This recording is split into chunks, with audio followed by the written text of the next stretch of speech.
سورہ رحمان کو آپ کے سامنے پیش کر رہا ہوں۔ سورہ رحمان کو قرآن کے کہا جاتا ہے کہ قرآن کی دلہن کا نام دیا گیا کہ پورے کی جنت کا نظارہ دیکھنا ہو تو سورہ رحمان کی تلاوت کر لیجئے کہ جنت میں کیا کچھ ہوگا، نہر بہتی ہوئی کیسی ہوں گی، اللہ کیا کچھ عطا کرے گا، حور و غلمان کا تذکرہ ہے، شجر کا ہے، بحر کا ہے، تمام کے تمام قرآن نے اگر جنت کے نظارے کو پیش کیا ہے تو سورہ رحمان کے اندر پیش کیا ہے کہ خداوند متعال فرماتا ہے سورہ رحمان کو پڑھ لو تو میں اندازہ ہوگا کہ خدا کتنا رحمان ہے، وہ کتنا مہربان ہے۔ عزیزان گرامی آئیے ذرا مجمع کی توجہ اگر میرے ساتھ ہے، پیش کروں مفہوم کو۔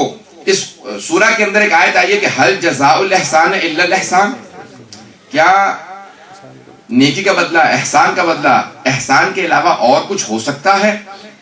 یہ سوال نہیں ہے بلکہ لمحہ فکریہ ہے، اللہ سوچنے پہ مجبور کر رہا ہے۔ یہ اللہ سوال نہیں کر رہا کہ اللہ کو جواب چاہیے، اللہ کہہ رہا ہے سوچو تو صحیح، کیا احسان کا بدلہ احسان کے علاوہ اور کچھ ہو سکتا ہے؟ تو اب اللہ سبحانہ وتعالیٰ پھر دو ایسی ہستیاں ہیں جنہیں محسن اسلام کہا جاتا ہے۔ ایک ہیں جناب ابو طالب، دوسرے ہیں جناب خدیجہ جو محسن اسلام ہیں، جنہوں نے جو کچھ تھا اسلام پہ قربان کر دیا ہے۔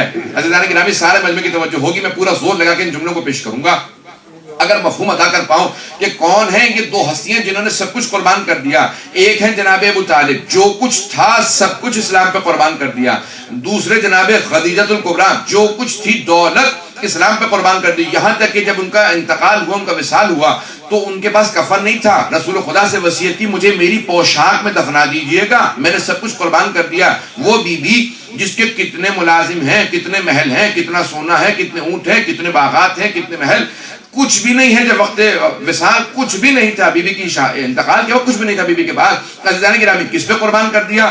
دین پہ، اسلام پہ، رسول خدا کے دین پہ سب کچھ قربان کر دیا۔ تو محسن اسلام ہے جناب خدیجہ۔ جناب ابو طالب آخری وقت میں امیر المومنین، نہج البلاغہ میں فرماتے ہیں کہ جناب ابو طالب کا یہ عالم تھا کہ سردار تھے۔ جناب ابو طالب جو سردار تھے ان کے اچھے حالات ہوتے تھے۔ عزیزان گرامی مولا فرماتے ہیں کہ اتنی جناب ابو طالب نے رسول خدا کی خاطر شیب ابی طالب میں سختیاں برداشت کی تھیں کہ بعض اوقات کھانا کہہ کے دن نہیں کھاتے تھے، بعض اوقات پتوں کو دھو کے وہی کھا لیتے تھے، کہ ان کی سکن، ان کی کھال اتنی باریک ہو گئی تھی۔ امیر المومنین فرماتے ہیں کہ میرے بابا کی اور جناب خدیجہ کی کھال اتنی باریک ہو گئی تھی کہ ان کی ساری رگیں نظر آتی تھی، اور ان کے پیٹ کے اوپر باقاعدہ کھال اتنی باریک تھی کہ کھانا کھایا ہوا وہ جو درخت کے پتے تھے وہ نظر آتے تھے، اتنے کمزور اور نکاحت کے اندر چلے گئے تھے جناب ابو طالب، جناب خدیجہ، جناب امیر۔ دیکھیں جناب امیر نہج البلاغہ فرما رہے ہیں کہ اتنے جناب ابو طالب نے سختیاں برداشت کی۔ اب محسن اسلام ہے جناب ابو طالب، محسن اسلام ہے جناب خدیجہ۔ عزیزان گرامی آئیے ذرا دیکھیں،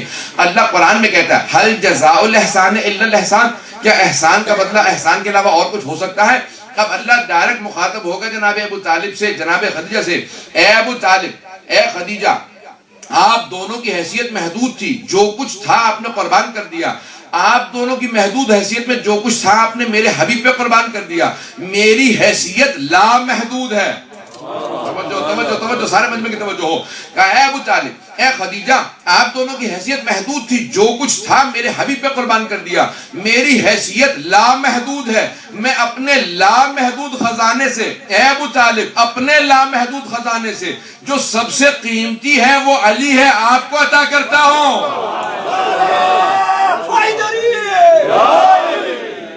اے خدیجہ، جو سب سے قیمتی میرے پاس ہے وہ فاطمہ ہے، وہ میں آپ کو عطا کرتا ہوں۔ حل جزاء الاحسان الا الاحسان فبأي آلاء ربكما تكذبان، اے انسانوں اپنے رب کی کس کس نعمتوں کو جھٹلاؤ گے؟ عزیزان گرامی اگلی ہی آیت کے اندر اللہ جا کے دیکھیے گا کہ مرج البحرین یلتقیان، یہ دو سمندر ہیں جو اللہ کہے گا کہ دنیا اور آخرت میں ہمیشہ ساتھ رہیں گے، میں نے ان دونوں کی ازدواج کے لیے حکم دیا، بینہما برزخ لا یبغیان۔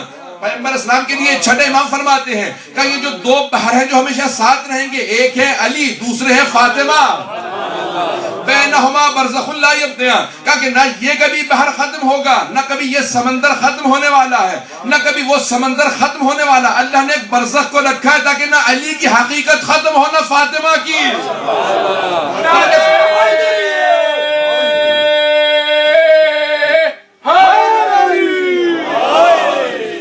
ختم نہیں ہوتی بات کو، اگلی ہی آیت میں اللہ سبحانہ وتعالی فرماتا ہے کہا کہ یخرج منہما اللؤلؤ والمرجان، کہ ان سے دو موتی حاصل ہوں گے۔ توجہ کیجیے گا گرامی، ایک سبز ہوگا دوسرا سرخ ہوگا، سبز کا نام حسن ہوگا، سرخ کا نام حسین ہوگا۔